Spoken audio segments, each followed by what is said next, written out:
Sonali voice में आप सभी का तहे दिल से स्वागत है। तो मेरा नाम सुहानी है, घर की बड़ी बेटी हूँ मैं और मेरा एक छोटा सा भाई है। बस हम दो ही हैं। मम्मी डैडी मेरे बहुत ही अच्छे हैं, हम दोनों को बड़ा सपोर्ट करते हैं। जितना हमने चाहा उतना हमें पढ़ाया। मैंने बीएड किया है। हमेशा से ही मुझे टीचर ही बनना था क्योंकि मुझे बच्चे बड़े प्यारे लगते हैं। परिवार और अपने सपने के बीच मुझे कभी प्यार में गिरने का समय ही नहीं मिला। मैं शुरू से ही अरेंज मैरिज करना चाहती थी। मम्मी पापा जो भी मेरे लिए लड़का देखेंगे वो अच्छा ही होगा। मुझे पता है वो मेरी हाँ ज़रूर पूछेंगे। अब मम्मी पापा ने मेरी शादी की तैयारियां काफ़ी तेज़ कर दी है। एक लड़का इस रविवार को मुझे देखने आने वाला है। लड़के की तस्वीर उसके पहले ही आ जाती है मेरे पास। पापा पहले लड़के की खोज खबर अच्छे से निकलवा लेते हैं, फिर ही मुझ तक कोई तस्वीर पहुंचाते हैं। अब आज रविवार भी आ गया है। मुझे लगा शायद वो भी लड़का रिजेक्ट हो गया होगा, इसलिए अभी तक मेरे पास कोई तस्वीर नहीं आई है। मैं सोकर उठी तो मम्मी मेरे कमरे में आई, बोली बेटा लड़के वाले आने वाले तो तू जल्दी से तैयार हो जा। इतनी शॉर्ट नोटिस में मुझे तैयार होने को बोला। लड़के वाले आ गए। मैं अभी भी किचन में हूँ, नाश्ता और चाय की प्लेट जमा रही थी। बाहर से मुझे बात करने की आवाज़ें सुनाई दे रही थी। कुछ ही मिनटों बाद मम्मी की आवाज़ आई। मैं बाहर ट्रे लेकर आई। ट्रे रखकर सबसे पहले मैंने उनके पापा मम्मी को नमस्ते किया, फिर मैंने उनकी तरफ देखा। सच बोलूं तो लड़का बड़ा स्मार्ट था। सिंपल शर्ट और जीन्स में आया था। चेहरे पर एक मासूमियत सी थी। मैंने तो मन में मन उसे हाँ कर दिया। पर मेरी हाँ से क्या होता, उसे भी तो मैं पसंद आनी चाहिए थी। फिर घर वालों ने बोला कि बेटा अकेले में कुछ अगर बात करनी हो तो कर लो। उसने साफ मना कर दिया, पर फिर भी घर वालों ने हमें अकेले कमरे में भेज दिया। वो बिल्कुल चुप रहा। मुझे लगा शायद मैं उसे पसंद नहीं हूँ, इसलिए बात नहीं कर रहा। फिर मैंने ही चुप्पी तोड़ी और पूछा आप क्या करते हो। बोला मेरा नाम तो आपको पता होगा ही। नहीं तो मैं बता देता हूँ, मेरा नाम पीयूष है। बिजनेस है हमारी प्रॉपर्टी का। अपने बारे में बताने लगा। काफ़ी देर हमारी बात हुई, फिर बाहर से मम्मी की आवाज़ आ गई।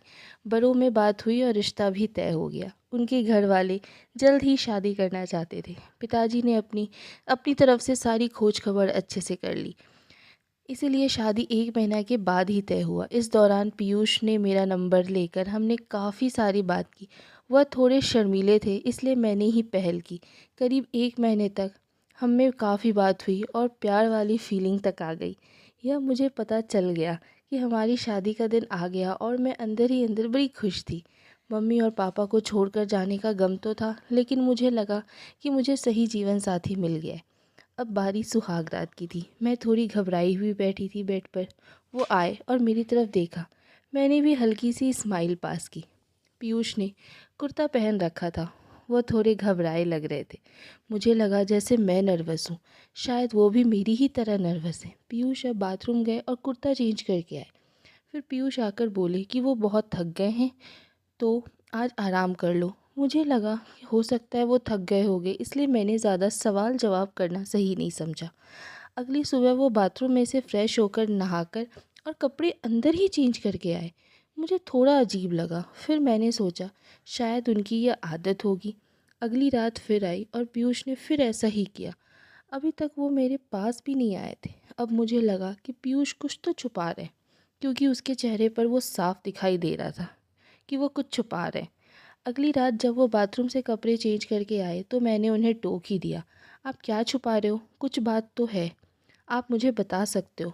वो बोले बात तो है और जल्द ही तुम्हें पता भी चल जाएगी, पर तुम्हें शायद बुरा लगेगा।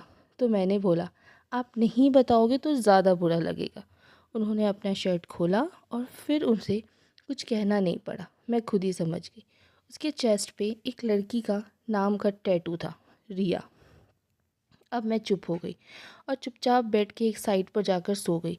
वो मुझसे बात करने की कोशिश करना चाह रहे थे, लेकिन फिर भी मैं बेड के दूसरी साइड पर सो गई। अगले दिन मेरा मुंह थोड़ा उतरा हुआ था। मुझे इस बात का ज़्यादा दुख था कि उसने मुझसे यह बात छुपाई।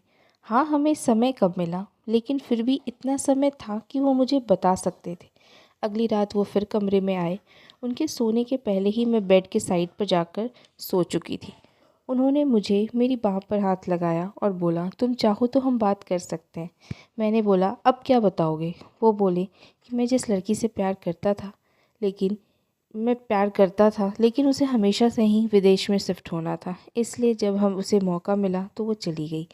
मैंने पूछा, वो तुम्हें छोड़कर किसी और के साथ चली गई? वो बोले, हाँ, मैं चाहता तो ये टैटू साफ़ करवा लेता, लेकिन मैंने सोचा कि मैं पहले तुम्हें बताऊंगा। तुम्हारी बातों से मुझे लगा कि तुम मुझे समझोगी भी। फिर वो चुप हो गए। मैंने बोला, तुम मुझे शादी से पहले भी बता सकते थे।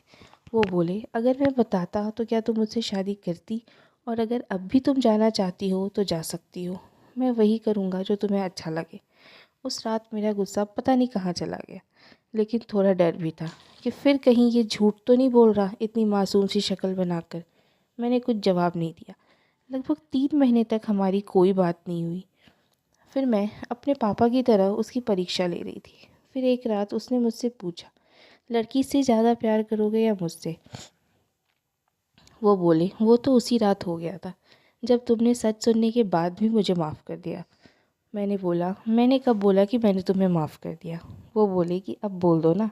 उसकी मासूम शक्ल ने मुझे उसके गले लगने पर मजबूर कर दिया। मुझे सच में अच्छा पति मिला है। आखिर अच्छे लोगों के साथ हमेशा अच्छा होता है। तभी उनको रिया नहीं मिली। सच कड़वा ज़रूर था, लेकिन मुझे खुशी है कि हमारे रिश्ते की शुरुआत एक सच से हुई। तो ये कहानी यहीं ख़त्म होती है। आपको कैसी लगी आप ज़रूर बताना, और अगर अच्छी लगी तो लाइक करना, शेयर करना और चैनल को सब्सक्राइब करना। Thank you so much.